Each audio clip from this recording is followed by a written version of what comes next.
박근혜 정부 들어 처음으로 국방백서가 발간됐습니다. 국방부는 백서에 북한이 핵탄두 소형화 능력이 상당한 수준이라고 처음으로 명시했습니다.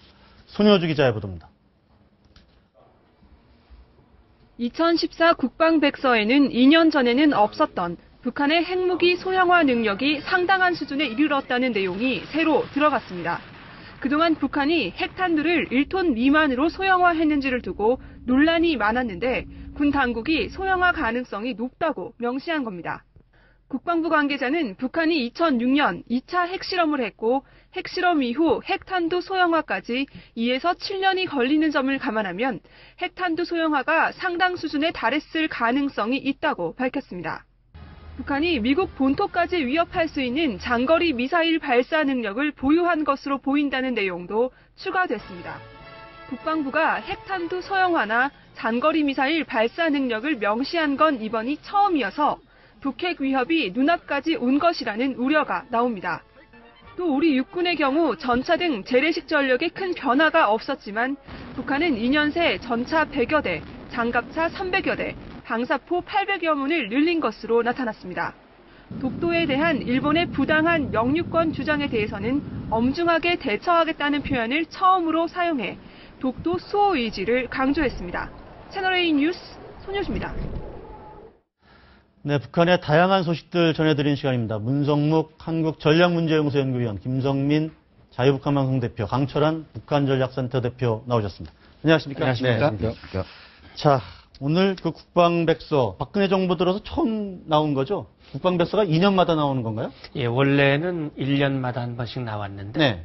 2000년 국방백서에서 이제 그 표현 하나가 결국 문제가 돼가지고 정치권에 논란이 된 일이 주적 논란. 맞습니다. 예. 2000년 국방백서 52쪽에 보면 우리의 주적인 네. 북한 이런 네. 표현이 들어있었거든요. 네네. 북한이 그걸 시비 걸면서 2차 국방장관 회담을 거부를 했어요. 네. 대화 상대를 적으로 규정하는 정부와 마주 앉을 수 없다 그래가지고 거부를 하면서 그게 결국 국회와 정치권의 싸움으로 이 논란으로 빚어지면서 예. 그로부터 몇 년 동안 국방백서가 못 나왔습니다. 예. 그 이후에 나온 것이 이제 2년마다 한 번씩 나오고 있는 거죠. 몇 년 동안 못 나온 적도 있었네요. 그렇죠. 그러면? 그 네. 이후에 이제 그 표현을 북한이라고 하는 표현을 적으로 쓸 것인가 말 것인가 뭐 이번에는 어떻게 되어 있습니까? 이번 국방백서에서는? 예, 이번에는 북한 그 정권과 정권과 북한군은 군은 명백히 적이라고 우리의 적이다. 그게 바로 이제 주적이라는 그런 그렇죠. 얘기겠죠. 예. 근데 여기에 오늘 특이한 게 한 두 가지 정도 눈에 띄는데 북한의 핵무기 소형화 능력이 상당한 수준이다. 이런 표현이 하나 새로 들어간 것 같고 북한의 장거리 미사일 발사가 미국 본토까지 위협할 정도다. 이렇게 평가한 게 들어가 있거든요. 그렇죠.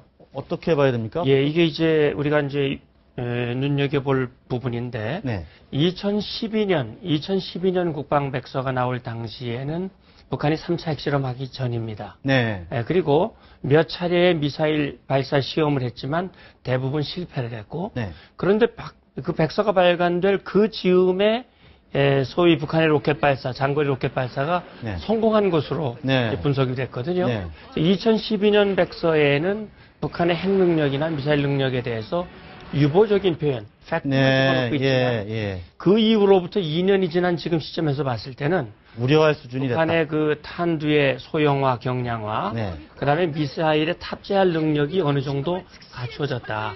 물론 검증된 것은 아닙니다. 네. 그다음에 이 핵 능력이라고 하는 것은 결국 미사일에 탑재해서 날릴 수 있어야 되거든요. 그러니까요. 멀리 정확하게 날릴 수 있도록 해야 되는데 그만큼 북한의 장거리 미사일 발사 실험의 성공에 따라서 이제는 본토까지도 위협할 수 있는 그런 수준으로 상당히 발전했다라고 하는 것을 이번 백서에서 명시를 한 것이죠. 상당히 좀 우려할 만한 상황이라는 점을 백서에도 담은 거네요. 예. 예.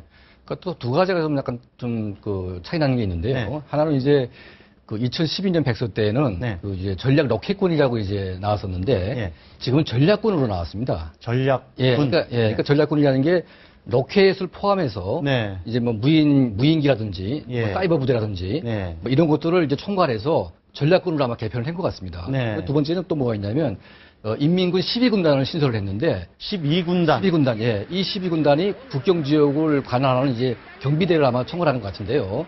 아마 이제 그 장성택 처형 이후에 네. 당 행정부에 소속돼 있던 그 인민 내무군이 네. 12군단으로 옮겨간 것 같습니다. 네. 예, 그래서 아마 국경 지역을 굉장히 강화하면서 이 12군단을 이제 엄청나게 키우면서 네. 이제 국경 봉쇄를 아마 꾀하는 것 같습니다, 지금. 그 12군단을 창설했다는 거는 이제 이 휴전선 쪽이 아니고 러시아와 중국의 예, 북중 국경 예, 지역을 국경 일종의 지역인데 뭘 막으려고 하는 거죠? 그럼 거기는 탈북자 막기 위해서 군단을 창설한 것 같지는 않거든요. 아니, 그렇습니다. 그것도 있습니다. 예, 바로 거의 뭐 꽤 많은 상당 부분이 탈북자 막기 위해서 아. 국경 경비를 강화하는 거죠. 네. 북한이 사실 김정일 때도 여러 번 이야기했지만 네. 지금 38선, 초책선보다 국경이 더 위험하다. 네. 그러니까 북중 국경이. 아, 예. 탈북자들이 거기서 지금 2만 7천 명이 지금 넘어오지 않았습니까? 네. 이게 북한 정권으로서는 큰 타격이기 때문에 이걸 막아야 되는데 네.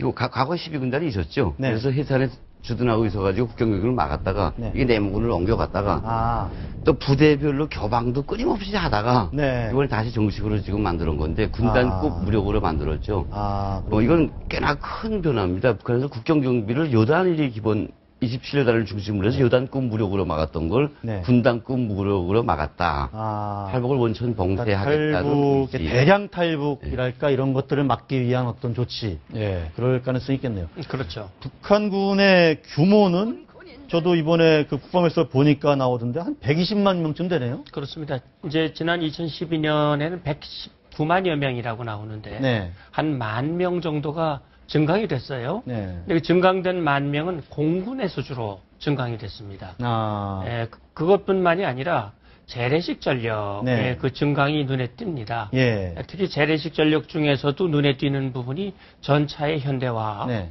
그 다음에 이 방사포, 네. 우리로 말하면 다련장포인데 네. 이 방사포를 굉장히 많이 늘렸어요. 네. 그만큼 수도권에 대한 위협이 늘어나다는 것이고 특히 보면은 그 특수전 병력과 특수전 장비들, 네. 우리 수중 침투를 위한 장비 그런 것들에서 증강이 있다고 하는 것을 봤을 때 네. 과거에 비해서 대남 침투 능력이라든지 비정규전 능력이 늘어나고 있다. 이런 부분이 우리가 주목하고 대처해야 할 부분이라고 알겠습니다.